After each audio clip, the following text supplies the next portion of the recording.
सभी को सुप्रभात। मैं शिषपाल में हिंदी साहित्य बीए पार्ट थर्ड हिंदी साहित्य के अंतर्गत आज हम शुरू करने जा रहे हैं। सबसे पहले हम आज पाठ्यक्रम पर चर्चा करेंगे कि हमारा फर्स्ट पेपर का पाठ्यक्रम क्या रहेगा। इसके बाद में इनकी रचनाओं के बारे में सह प्रसंग व्याख्या करेंगे। तो गुरुग्राम डिग्री कॉलेज सक 5 बेलम में इस यूट्यूब चैनल पर आप सबका स्वागत है। हम बीए पार्ट थर्ड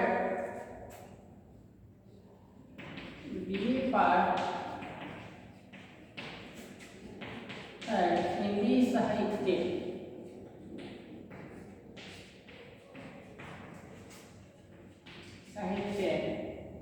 आधुनिक काव्य हम चर्चा करेंगे। आधुनिक काव्य, आधुनिक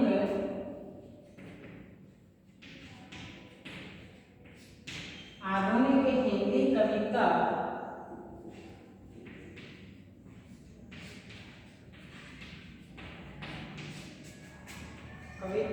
संकलन। ये हमारी पाठ्य पुस्तक रहेगी।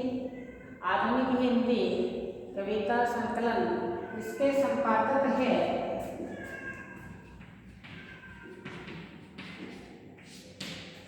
डॉक्टर हेतु भारद्वाज जी।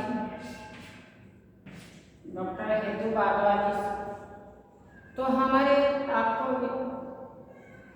विदित है कि अपना जो पाठ्यक्रम है 5 इकाइयों में विभाजित है। हम चर्चा आज कर रहे हैं जो पेपर है हमारा, ये पेपर हमारा प्रथम पेपर है। प्रथम पेपर में जो प्रथम प्रश्न पत्र आधुनिक काव्य में सबसे पहले जो इकाई है वो प्रथम जो इकाई है वो एक लघु काव्य है। लघु काव्य है जो सम्मुख है और ये लोक भारती प्रकाशन द्वारा श्री जगदीश गुप्त द्वारा रचित है। श्री जगदीश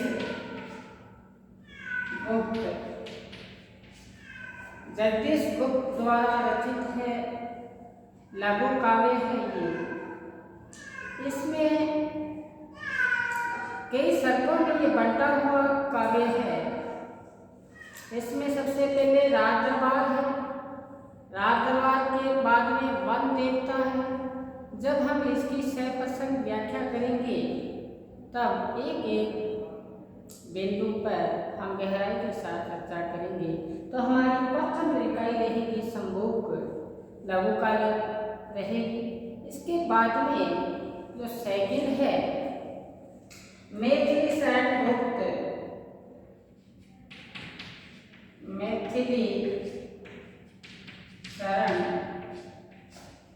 गुप्त, इनकी जो रचना है साथ में आप अपने रजिस्टर में अपना यह पाठ्यक्रम है ये नोट कर लें। तो फिर हमें जैसे हम सह प्रसंग व्याख्या करेंगे तो आसानी रहेगी आपको। इनकी जो रचना है निर्बल का बलराम है। निर्बल का बलराम है, प्रथम रचना है मैथिली शरण गुप्त की। निर्बल का बलराम है, फिर हृदय में भय का क्या काम है। गुप्त जी कहते हैं कि जो कमजोर व्यक्ति है, जो आर्थिक रूप से कमजोर, मानसिक रूप से, उनका सहारा है वो क्या है, श्री राम है। निर्बल का बल क्या है, राम है। कहते हैं जब बल उनका आ रहा है श्री राम का तो हृदय में भय का क्या काम है। फिर अंदर भय तो आना ही नहीं चाहिए। तो बताया है कि निर्बल का बल राम है, फिर भय का क्या काम है। मैथिली शरण गुप्त प्रथम रचना है निर्बल का बलराम है। दूसरी इनकी रचना जो है कुछ न पूछो कुछ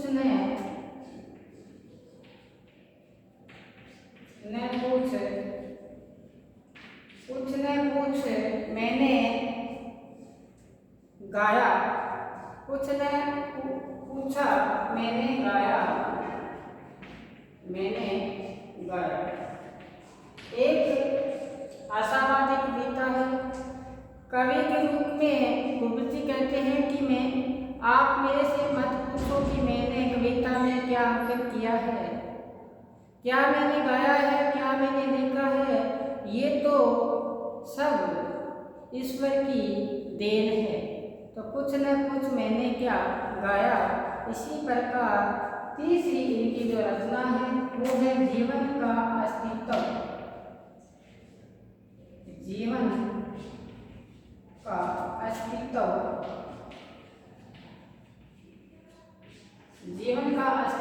जीवन के बारे में भूपत जी के विचार है, क्या इनका अस्तित्व है, उस पर हम चर्चा करेंगे।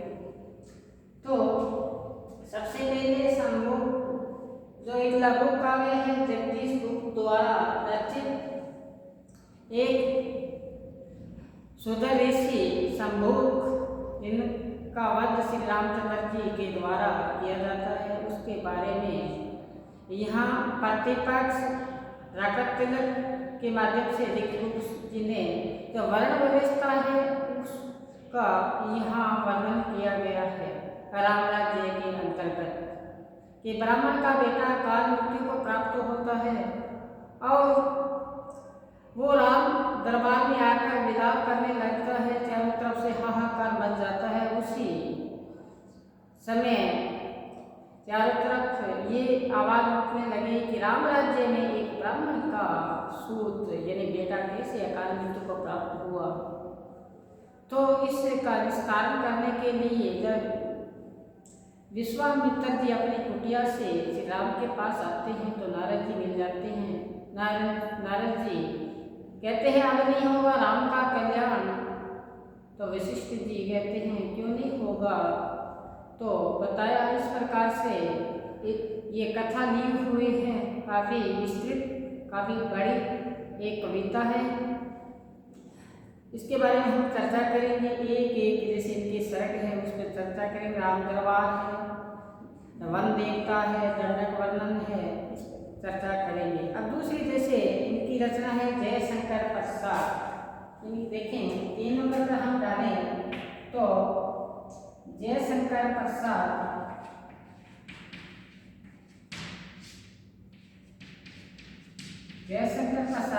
की जो रचना है 16 की पट्टी ध्वनि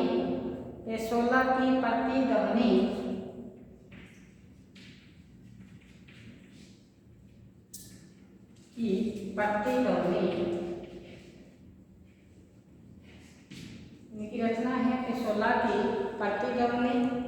ले चल बुलावा देकर मेरे नाविक, दूसरी इनकी रचना है। दूसरी इनकी जो रचना है वो है ले चल बुलावा देकर मेरे नाविक।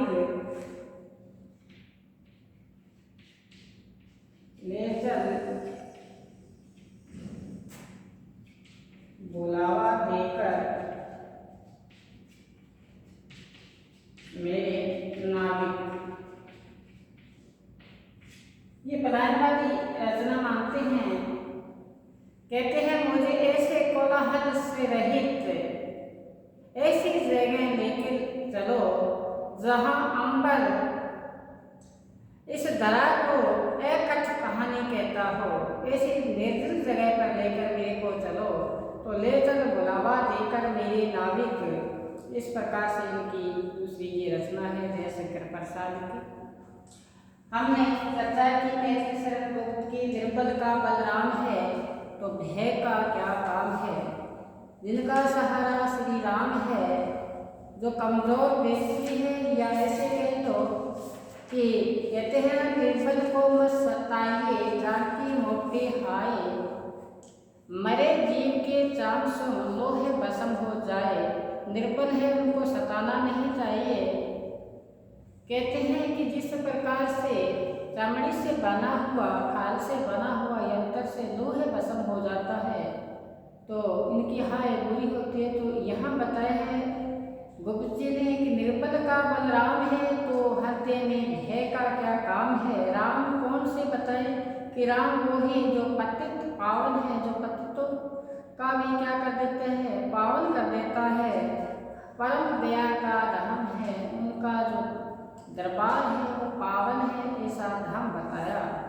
ये जनकार तो काव्य संग्रह से लिया गया है। इसी प्रकार से कुछ न कुछ मैंने क्या गाया इस पर चर्चा की।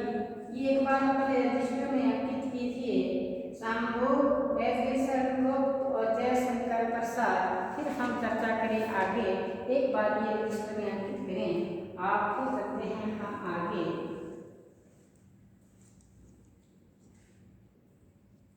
अब जयशंकर प्रसाद की आगे देखिए हम रचना, तो हम चर्चा करें निराला, सूर्यकांत त्रिपाठी निराला, कांत पाठी निराला, सूर्यकांत त्रिपाठी निराला, पवन तुम सुबर किरण वसना। इनकी प्रथम जो रचना है कौन तुम सुबर किरण,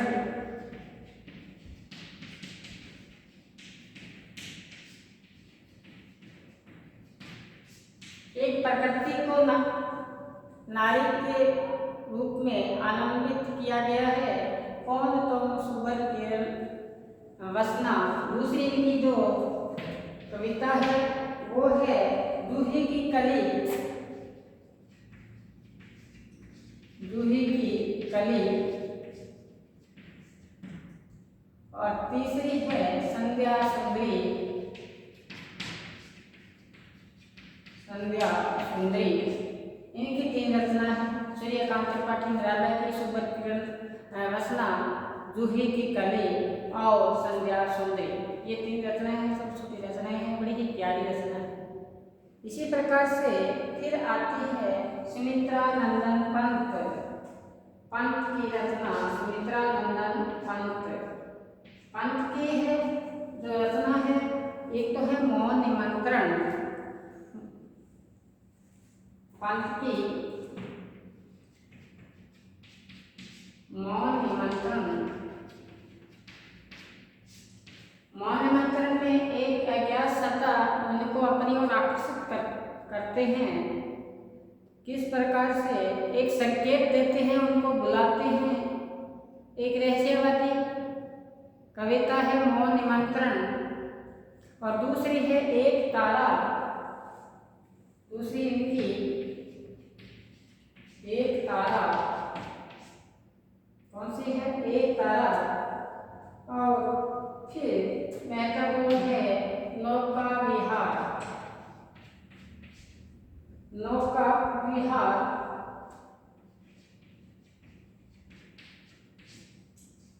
सुमित्रा नंदन पंत को प्रकृति का सुकुमार कवि माना जाता है। मौन निमंत्रण, एक तारा और नौका विहार, ये इनकी रचना है जो सुमित्रा नंदन पंत की है।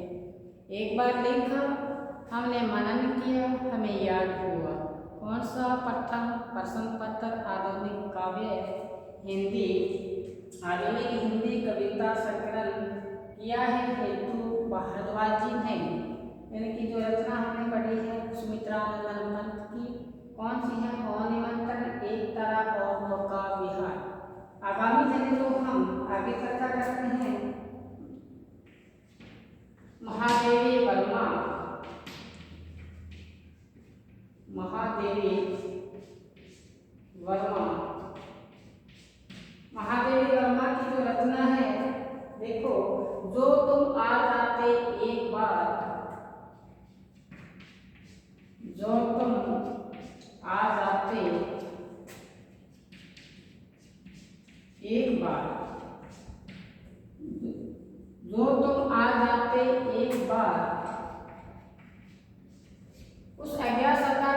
संकेत करते हुए महादेवी वर्मा आधुनिक काव्य की मीरा इसमें क्या बताया है कि जो तुम आ जाते एक बार, कितनी करुणा कितना संदेश, बिछ जाते बन पराग बरता प्राणों का तार तार, जो तुम आ जाते एक बार।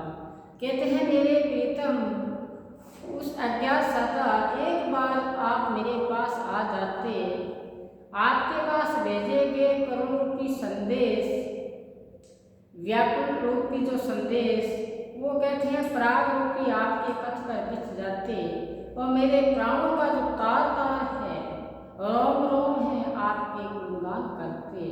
तो जो तुम आ जाते एक बार। फिर दूसरी इनकी रचना है तुम मुझ में प्रिय। दूसरी इनकी जो रचना है तुम मुझ में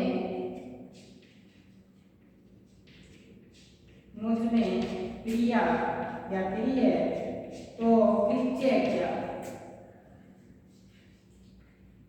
तो प्रीत्य क्या।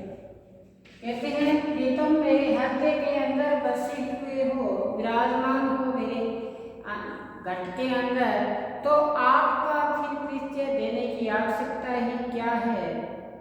तुम मुझ में प्रिय तो प्रीत्य क्या। जब मेरे आप शरीर रूपी घट में विराजमान होंगे तो आपको परिचय देने की आवश्यकता नहीं है। तो दूसरी इनकी रचना है तुम मुझ में प्रिय परिचय क्या। और तीसरी इनकी जो रचना है वह नीर भरी दुख की बदली, बड़ी प्यारी रचना है। मैं नीर भरी दुख की बदली,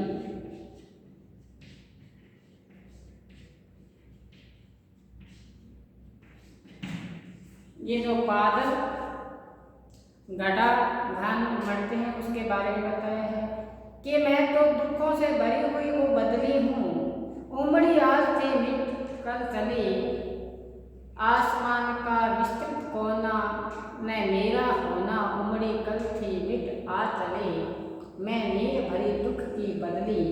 ये इनकी रचना है जो नीरजा काव्य से लिया गया है। कौन सी? नीरजा काव्य से अब लिया है। महादेवी वर्मा की रचना है मैं नीर भरी दुख की बदली, जो तुम आ जाते एक बार, कितनी करुणा कितना संदेश, बिछ जाते बन प्राग, और इसी प्रकार तुम मुझ में प्रिय तो प्रीत्य क्या। एक बार अंकित करें फिर हम चलते हैं आगे। आगे देखिए रचना हम पढ़ें तो हरिवंश राय वचन, महादेवी के बारे में हरिवंश राय वचन, इनकी जो रचना है हरिवंश राय वचन अग्निपथ,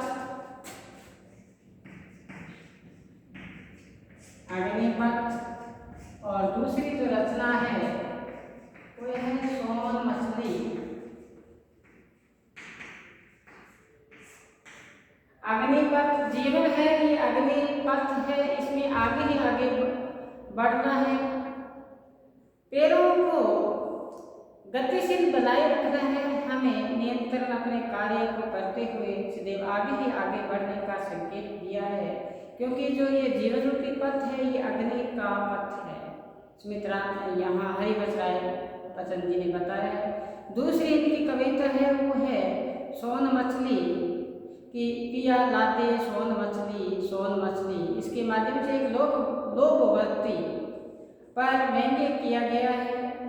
क्या एक जब अपने प्रिय से कहती है कि मुझे सोने की मछली लाके दो, तो प्रिय ने समझाया लोभ नहीं किया करते कि जिसने माया में भरमाया, जो माया में गिरमाया है, उसने जीवन में सदैव कष्ट उठाया है। श्री रामचंद्र जी जब सीता मांगती है स्वर्ण हिरण तो दुख ही पाया, इस प्रकार से समझाया है इसमें सोन मछली के माध्यम से। इसके बाद में रचना आती है नागार्जुन की, नागार्जुन की नागार्जुन की रचना है अकाल और उसके बाद। अकाल और उसके बाद छोटी सी कविता लेकिन गागर में सागर भर दिया नागार्जुन जी ने। कहते हैं अकाल और उसके बाद क्या कहते हैं कि कई दिनों तक चूल्हा रोया चक्की रही उदास। कई दिनों तक चूल्हा रोया चक्की रही उदास। कई दिनों तक कानी कुटिया सोई उनके पास। कई दिनों तक छिपकलियों की गश्त रही भींत पर। दाने आए घर में कई दिनों के बाद। घर में धुआं उठा कई दिनों के बाद। तो इसमें अकाल की स्थिति के बारे में बताया। फिर अकाल के बाद में एक आशावादी संकेत, जैसे घर में दाने आए तो घर आंगन में खुशियाँ आई और आंगन के बीच में से धुआं उठा। धुआं उठने का आशय है कि घर में आज कोई पकवान बनेगा, घर में आज भोजन बनेगा। तो ये इसमें बताया है अकाल और उसके बाद। दूसरी इसकी रचना है, दूसरी इनकी रचना है वो रचना है सिंदूर तिलकित भाल। सिंदूर तिलकित भाल, सिंदूर तिलकित भाल। इसमें बताया है नागार्जुन जी ने कि हमें अपना जीवन निर्वाह करने के लिए बाहर जाना पड़ता है और बाहर जाने के बाद में हमें सबसे ज़्यादा याद आती है, वो आती है अपनी प्रीतमा की, अपने पत्नी की, जिसके माथे में सिंदूर लगा हुआ है। लेकिन परिस्थितियाँ ऐसी होती है कि पेट पालने के लिए अपना उदर पूर्ति के लिए बाहर जाना पड़ता है ज़रूर, लेकिन फिर भी अपने जो प्रिय है पात्र हैं उनकी याद सताती है। उसके बारे में एक एक शब्द गहराई दिए हुए गागर में सागर भर दिया नागार्जुन जी ने। सिंदूर तिलकित भाल। आगे जो रचना है वो है रामधारी सिंह है दिनकर। इनकी रचना है दिनकर की, जो रश्मि रति से है। कृष्ण चेतावनी, रश्मि रति से कृष्ण चेतावनी।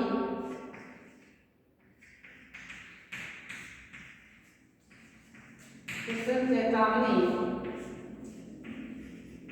तृतीय सर्ग है।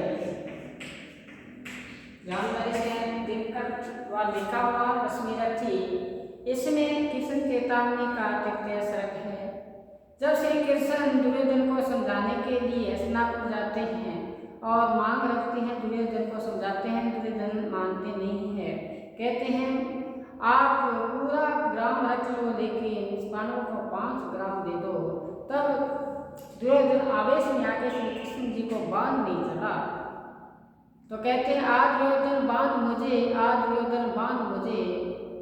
बांधने के नहीं सकता है तो श्री कृष्ण जी अपना रूप है, उसमें आकार है, बढ़ाते हैं और इतना आकार बढ़ा देते हैं, बताते हैं कि इतनी बड़ी तेरे पास जंजीर है तो आज दुर्योधन बांध मुझे। उसमें पूरा ये स्मृति में बताया है। उसकी चर्चा करेंगे जब हम इसकी सप्रसंग व्याख्या करेंगे।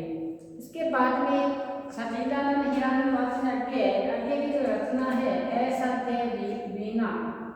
अज्ञे की रचना है असाध्य वीणा। बहुत महत्वपूर्ण एक लंबी कविता है असाध्य वीणा, जो साध न सके। इस पे जब आप इस वीडियो को सुनोगे, जब हम असाध्य वीणा करवाएंगे और आपके अंदर एक ऐसी आनंद की अनुभूति, आप इसको पढ़ते ही पढ़ते जाओगे। इतनी प्यारी कविता है असाध्य वीणा, जो अज्ञे द्वारा रचित है। इसके बाद में हम चर्चा करें मुक्ति बोध। गजानन माधव मुक्ति बोध। मुक्ति बोध इनकी जो रचना है वो है बबूल।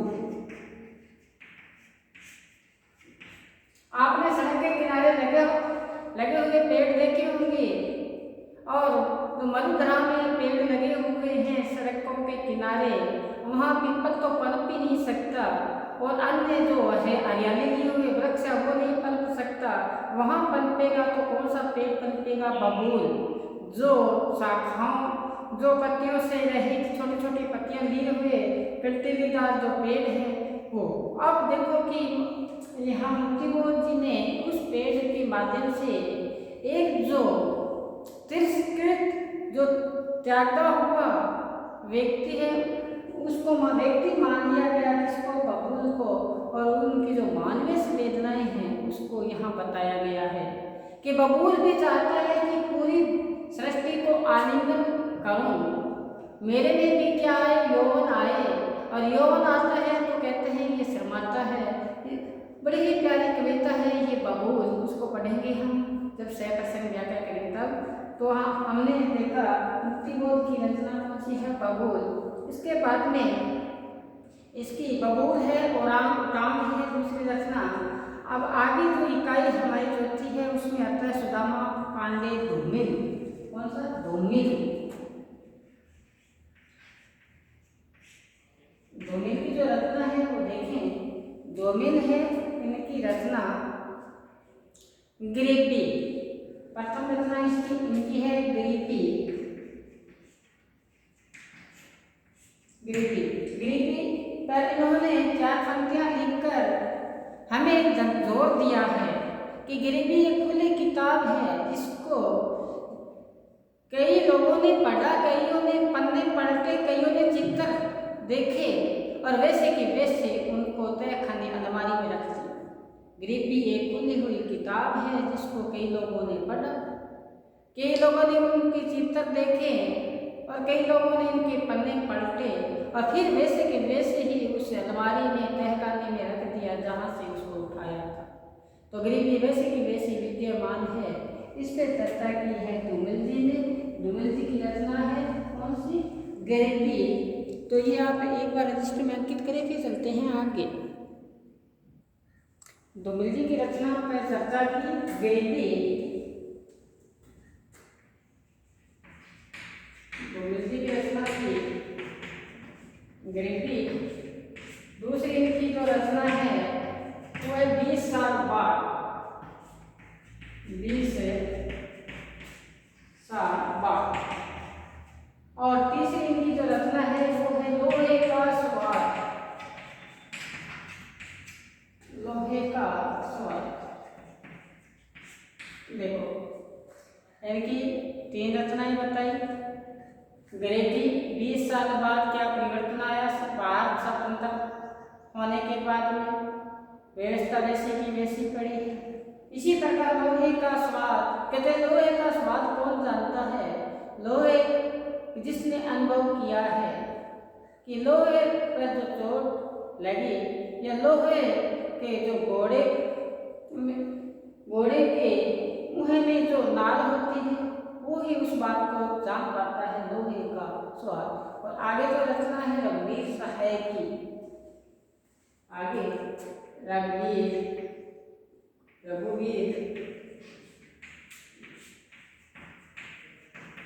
सहाय। रघुवीर सहाय की रचना है कि पढ़िए गीता बनिए सीता।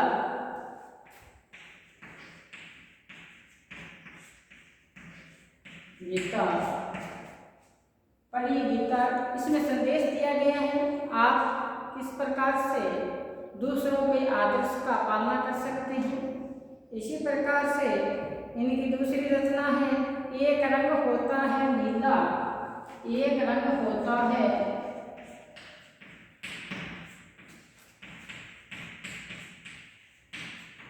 नीला।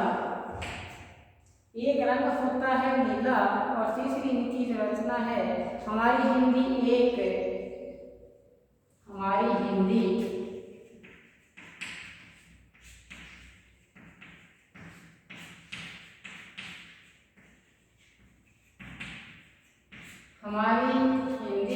दोहाजू की नई बीबी है।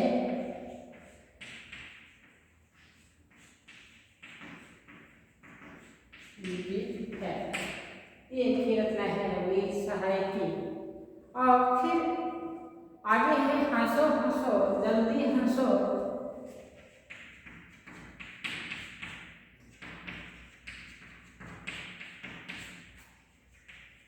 जल्दी हंसो, हंसो हंसो जल्दी हंसो। फिर दुष्यंत कुमार है, आगामी है दुष्यंत कुमार।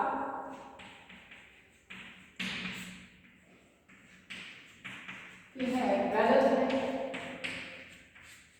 दुष्यंत कुमार की गजल और हरीश मदानी की।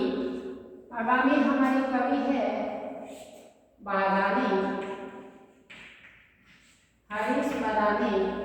मैंने नहीं कल ने बुलाया है, नोट कर लीजिए, मैंने नहीं कल ने बुलाया है, रेत में नहाया मेरा मन। दूसरी इनकी रचना है, नोट कीजिए, रेत में नहाया मेरा मन।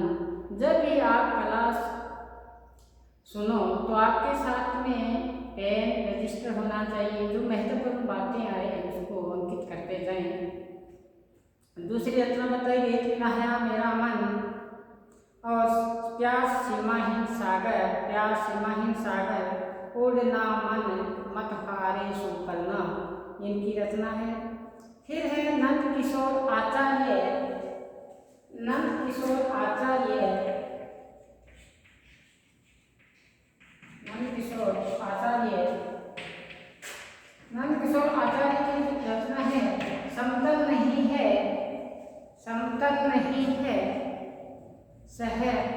बीकानेर शहर की जो भौगोलिक स्थिति है उसके बारे में बताया है, समतल नहीं है शहर। फिर बताया कुछ भी तो ठीक नहीं हुआ, कुछ भी तो ठीक नहीं हुआ, दूसरी इनकी रचना। तीसरी है कि जरे नहीं तो क्या, जरे नहीं तो क्या।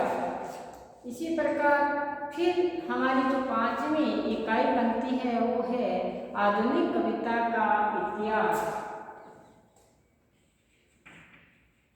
आधुनिक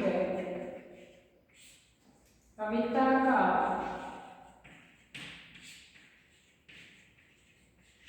इतिहास, ये है हमारा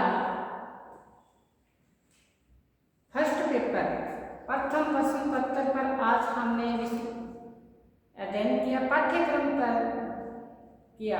हम जैसे ही क्लास आगामी क्लास में हम चर्चा करेंगे मैथिली शरण गुप्त निर्बल का बलराम है। जैसे जैसे रचनाएं हम शुरू करेंगे तो आपको ये याद हो, आसानी से याद हो जाएगा कि हमारा ये पाठ्यक्रम है। तो पाठ्यक्रम को एक बार रजिस्टर में अंकित कीजिए तो आपके आने वाले एग्जाम में किसी प्रकार से परेशानी नहीं होगी। आज हम यही विराम दे रहे हैं, घर पर रहें, सुरक्षित रहें और मुख्य ध्येय है पढ़ना, तो पढ़ते रहिए। धन्यवाद।